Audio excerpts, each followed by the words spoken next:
All right. Hello, everyone. Welcome to another week of my weekly stock picks. This is for the week of April 5th to April 9th. So we had an interesting trading week, but first I want to talk about Triple Q. I do feel like rotation back into tech is starting to begin. If you look here, we kind of have an A, B, C pattern, and then after that we kind of went up, and then went back down. Look at that, the 618, beautiful. So we do have a little bit of gap here that could fill this week, kind of come down here and then head back up. So, but it looks like we could be heading up on a wave three already, a small one. There's a lot of different, inside of each one, there's like 14 different Elliott wave theories. So just something to keep an eye on is that it looks like we are starting to rotate back into tech. Next week will give us a clear indication, a very clear indication of that. All right, so let's check the SPY chart. I'm getting very bullish on the S&P 500 because we kind of double bottomed and now we're heading up. If we can break that 405 to 410 range and we just keep, we break through that, I feel like it's on. Like there's still a small probability that we could come back down and hit this green box one more time, but that's that's asking a lot. Right now the probability is pretty small. I'm bullish right now on the S&P 500 and the overall market. So I've been starting to get into more positions in my trading account. I've been slowly buying more into my long-term account.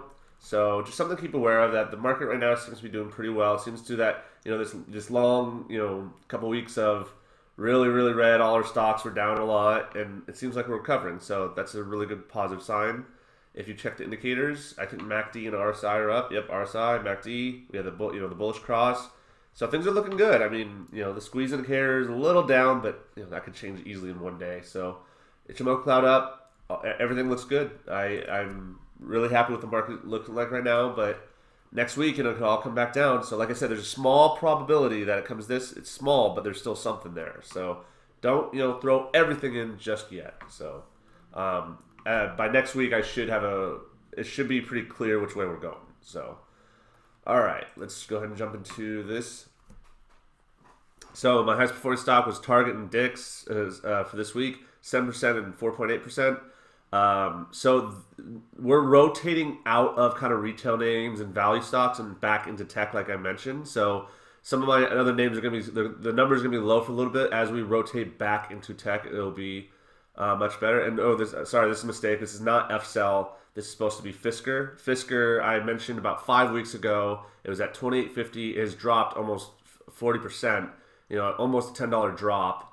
So that's a lot. And I mentioned that I was expecting a drop. I wasn't expecting one that big, but still, I do think Fisker is a great buying opportunity for your long-term account. I think a lot of these EVs will do well in the future. So, all right, let's jump into it. Here are my 4 weekly stock picks. GM and Procter & Gamble were there from last week. They still are in a very good setup where it looks like they're going to dip into that wave 2 buy zone. And then Microsoft and AMD. So, like I said, I always give you my type of setup, the buy zone, the cut loss, the price target. I also show you the charts of what I'm seeing and what I'm looking at so that you can compare. If you don't agree, message me. Let's talk about it. We'll compare notes. I don't see why we both can't learn from this experience. So, all right, let's go ahead and jump into my stock picks real quick. All right, so General Motors. So GM is starting to get into the EV game as well. All companies have to, or they're going to be left behind.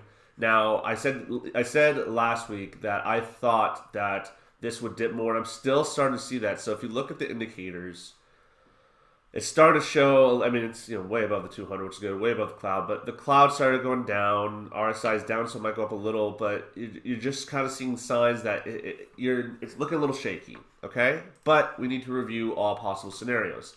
So there is a scenario where this right here happens. So there is a scenario where actually this is on a wave 2 and we're climbing up on wave 3. I would like to see a little confirmation of that, but these are the 2 different ones that I'm seeing, and so I just kind of need some confirmation from one of these guys to let me know that this what's going on. So either one could work. Either one is heading up. So right now I kind of was hoping to get down to this buy zone, but if we dip a little bit more, I might buy around here, around the $55, just to be safe, and then I'll buy back in more if we hit this box. So dollar cost average down. So This is what I'm seeing for GM. It's still sitting up very nicely. I still like this trade a lot. So, all right, let's look at Procter & Gamble. So just like last week, it also had the same setup as similar setup to GM, where it's kind of dipping down to this wave 2 box. I don't see another, wave theory that would say, this is going to jump up quickly. I think we're headed down to this box. It kind of went up. I think we were about, right here last week when I presented this one. We went up. I told you this is wave 1. It's hard to find the top. And if this is the top, perfect. We're going to go sideways and go back down, a little sideways, go back down, and finally get into this box. That's where I'll be buying. And I will be buying, a nice long-term probably call or just a bunch of shares. And then I'll ride this wave the whole way up. So this trade right here also looking very strong. You kind of want to see, you want to see that. You want to see it dipping down because that means it's heading down into that territory that you want to get to before it bounces back up. So still like this trade a lot. It looks good to me. So, all right, Microsoft. So Microsoft is kind of this flag pattern right now, and Microsoft has been doing quite well. They just had some big news. Well, first off, everything is heading up, so that's kind of good news. And it held pretty strong during that kind of, tech sell-off. But if you look here, it had a gap to fill, and it filled it, so that's good. But now it's kind of in this, kind of flag pattern where I'd like to see it come back down here and right about, 237 to about 234-ish range. That is those are really good buying zones. If it can get there, maybe it just blasts off. It did just announce a huge, I think, 20 billion or 15 to 20 billion dollar deal with the government or the military, for augmented reality goggles or something like that. So that's huge. That sets them up really well for the future. Their cash flow is going to look really well. I think their 10K and their financial documents are going to look really strong for the next 10 years because of that deal. They also have the Jedi deal, and they're starting to encroach on Amazon's web services. So I think Microsoft is looking really good for the next 5 years. I mean, obviously they're a great company, but they're looking good. But as far as the trade goes, I think something's set up here. So I'd like to see a quick, nice little dip next week, get in the zone, buy, and then watch it take off. So far, I like what I'm seeing from Microsoft, and I've been warning you guys about the semiconductor sector. It looks very strong. I think AMD has double bottomed here, and it's ready to take off.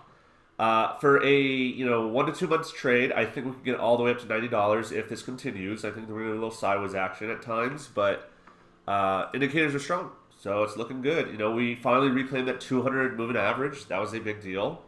MACD's on the bullish crossover. We got the red, flashing indicators for the squeeze. So far, I like what I'm seeing, and let's hope that we can get a nice move, continue to go up. We went at $5 in 2 days. That was fantastic.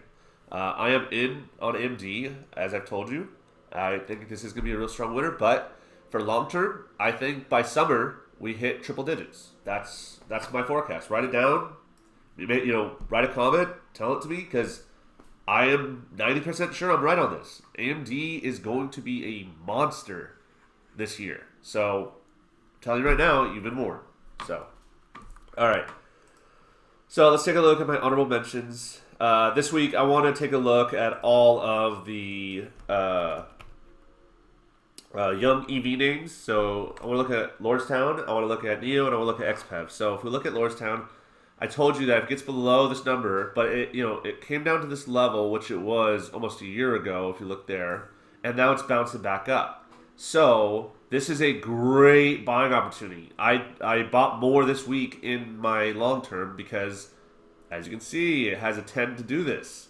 So I think, if we can it's going to keep pushing up. It needs time, though. That's the one thing you got to be aware of for this. Okay, let's look at NIO. Oops. All right, so for NIO, okay, so it kind of double bottomed as well. So it looks like it's ready to push up. People are buying back into EVs. Indicators are saying that it never crossed the 200, so that was really good. We want to see it go above the cloud, slice through the crowd, which is it's heading that way. This needs to come up.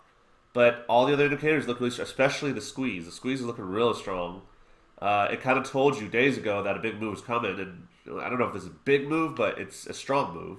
So, looks good. NEO looks good. The question is, are you willing to get in now? Because right now it's kind of, a lot of double bottom going on. Is it ready? Is this ready to take off? I think it is.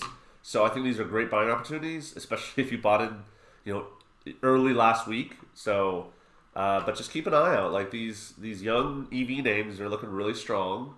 I think we're going to see another run in EV semiconductor. Like everything is shutting down or being slowed down because we don't have enough semiconductor chips. Semiconductor chips. So Biden has an infrastructure plan to help out the semiconductor sector. Once that gets going, then cars and EVs will get pushing. Like it's all a chain reaction. So I'm showing you guys all the different stocks that are looking really strong right now. So let's see, what was the next one? Skyworks. Okay, so I talked about semiconductor with AMD. I just showed you EVs. Now I want to show you a 5G play. So a 5G play that looks strong here is Skyworks. So if you look here, it hit perfectly. Look at that. Almost. So, did I do that right? All right. Well, it went a little bit below the 618, so not exactly perfect. I thought I drew that out perfect, but I guess not. But anyways, it dipped a little bit below, and that's fine. That happens. But then we jump up to the wave 3. So right now it's kind of pushing, down. Then it will get the 4 and 5. But overall, 5G plays are going to be really strong right now. And Skyworks sets up all the communication towers and stuff like that. So Skyworks Solutions is a really strong play. I could see a stock split coming in the near future for this guy. But overall, it's just a strong company. I'm looking into them for the long term. They are a little expensive. It's like, I don't know. But I kind of want to jump in before they split. So I don't know. We'll see. This is high risk, high reward right now because I think this can keep going. But I need a little bit more confirmation. That's why it's not a stock pick this week. It almost was, but need a little bit more confirmation. So, all right. Up next is Salesforce. So Salesforce, I love his company, but this is a high risk, high reward because yes, it is finally looking strong. Especially, oh my God, look at this. This is what? I always wonder, what is this? This was a total of, ouch, almost 20%, $50. Jeez. So if you bought up here, ouch. But anyways, like I said, I have Skyworks in my long term. I like them, but right now, if you look, they're still below the 200, which I don't like. Especially after the moves last week where tech started to push. That just shows how beat up how beat up Salesforce has been. So right now it's a little risky. I mean, things are moving up and it looks good, just like the overall market. But I need to wait until it gets above the 200 for me. So to buy more, just in case it goes lower. Now if it goes real low, I'll buy. That's on sale. Salesforce is a great company. So, but this is something like if you really believe in Salesforce, like I do believe it. I have it long term, so there's no point in buying now. But if you really want to get in, this might be a good price, and if it takes off, you're in a real good spot. So just something to be aware of. Okay, and then Beyond Meat, this was on my high risk, high reward last week, and Beyond Meat looks like it could take off. Like I said, it's kind of going sideways. It dipped up a little, but these are great levels. It is below the 200, which I don't like. But the last time it was below the 200, look what happened.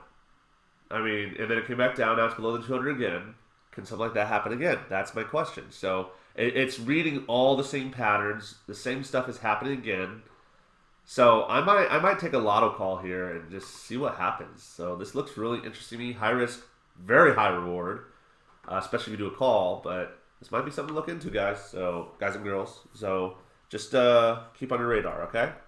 All right. So that is my honorable mention and my stock picks of the week. Hope you guys have a great week. I will be available for questions, for comments. If you give me a follow on Twitter, I appreciate that. If you can subscribe to my YouTube channel, I post these videos every week and other videos. So just, if you have any questions, message me and I'm here to help. All right, guys, let's have a very green week and let's make some money. All right, talk to you later.